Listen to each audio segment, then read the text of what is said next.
Olá pessoal, vamos falar um pouco sobre artrite séptica. A artrite séptica, ela também conhecida como artrite bacteriana, artrite piogênica, artrite supurativa, artrite purulenta ou pioartrose.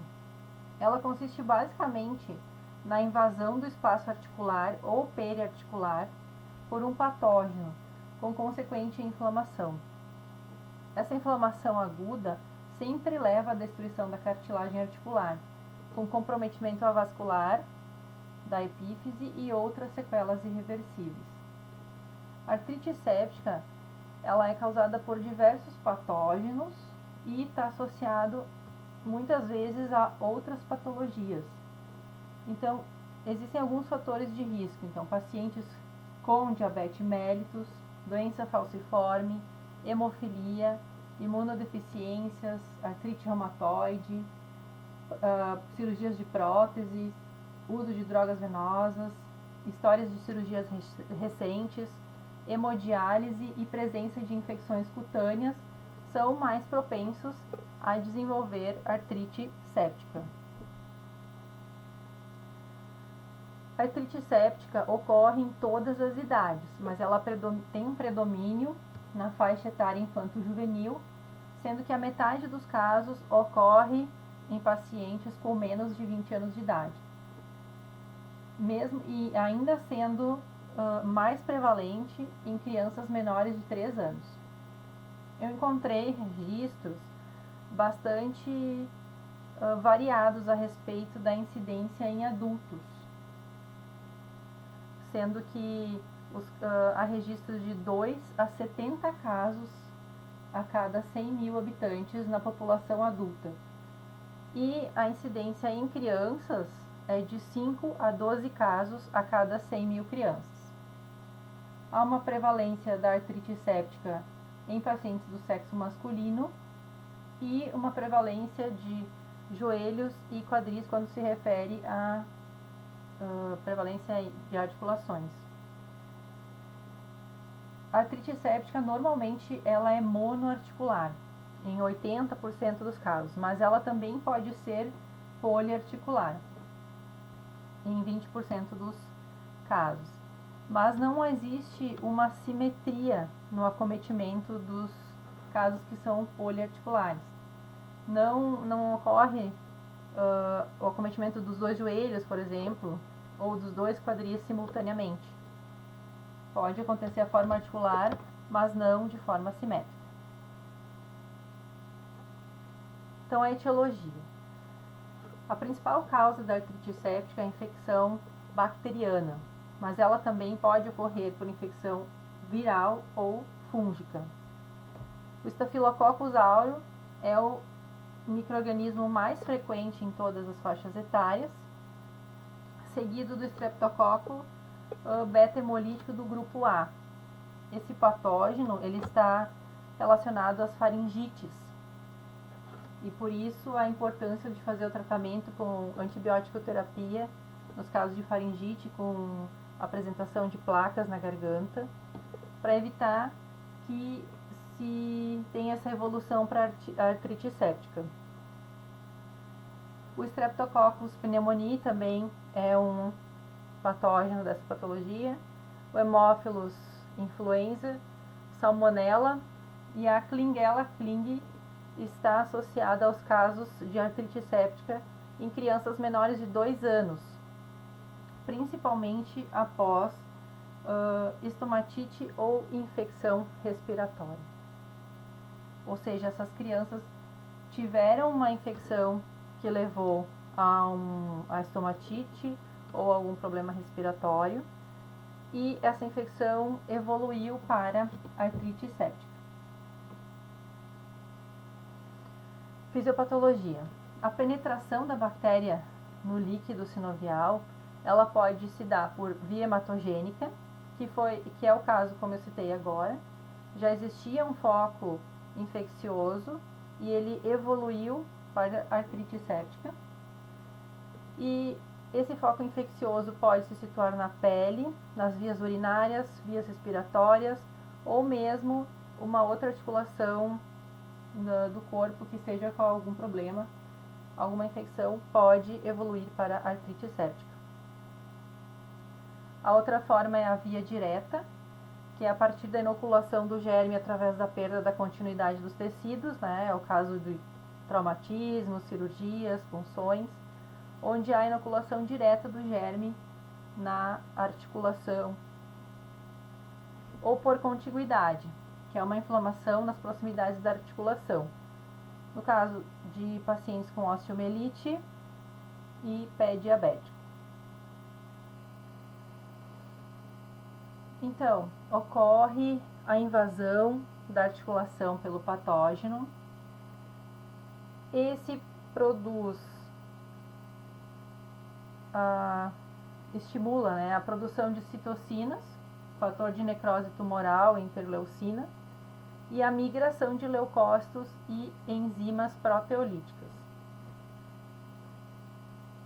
Vai ocorrer a destruição da sinóvia e matriz cartilaginosa de 24 a 48 horas após essa infecção. Vai ocorrer um acúmulo de pus intraarticular, destruição da cartilagem hialina, com posterior substituição da membrana sinovial por tecido de granulação. A infecção pode estender-se para o osso subjacente e há formação de aderências, com limitação de movimentos. A maior parte dos casos de artrite séptica acaba desenvolvendo alguma deformidade óssea na articulação, com limitação dos movimentos. As manifestações clínicas englobam dor, derrame articular, eritema e restrição dos movimentos da articulação acometida. Os sintomas mais importantes são dor de início súbito, rubor, calor e aumento da articulação com limitação funcional. Surgem também mal-estar e aumento da temperatura corpórea, febre. As principais articulações acometidas são os joelhos e o quadril, além dos tornozelos, respondendo a pelo menos 80% dos casos. Como eu falei anteriormente, 10% dos casos podem ser poliarticulares. As crianças, que são a maioria dos casos, elas têm, além dos sintomas acima citados, elas adotam uma postura antálgica, associada à febre, e eu quero deixar registrado que a febre não é um sintoma obrigatório, mas se ela está presente é um sinal de alerta. E é muito difícil um paciente com artrite séptica não apresentar febre. Além de, então, anorexia e irritabilidade. As crianças evitam andar ou se mexer pela dor articular. Então, esse é a imagem de um joelho com artrite séptica, e é possível perceber o edema, o eritema, e embora não é possível fazer a palpação, é muito provável que esse joelho esteja bastante quente. E também trouxe a imagem da articulação do quadril, demonstrando internamente a inflamação. Aqui nós temos o raio-x de uma criança de 1 ano e 6 meses com artrite séptica, e é possível ver essa área de esclerose aqui, denotando que esse quadril pode estar com inflamação.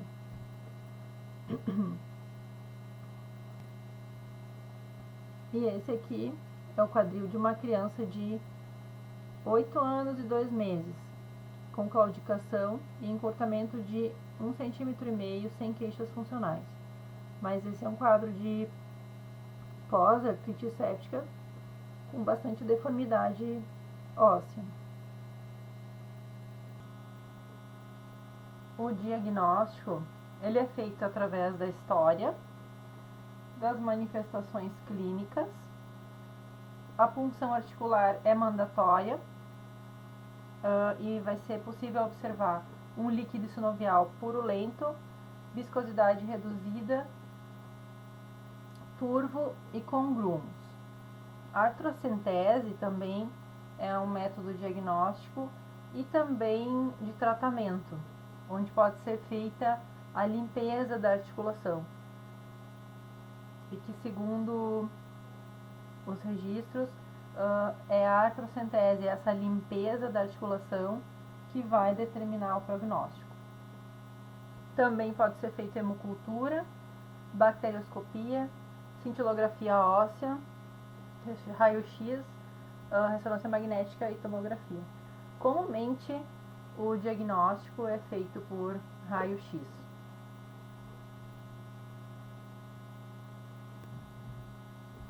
Então, o tratamento. O tratamento ele consiste no diagnóstico precoce e no início da antibiótico-terapia, porque se não é feita antibiótico-terapia, a lesão pode ser muito extensa.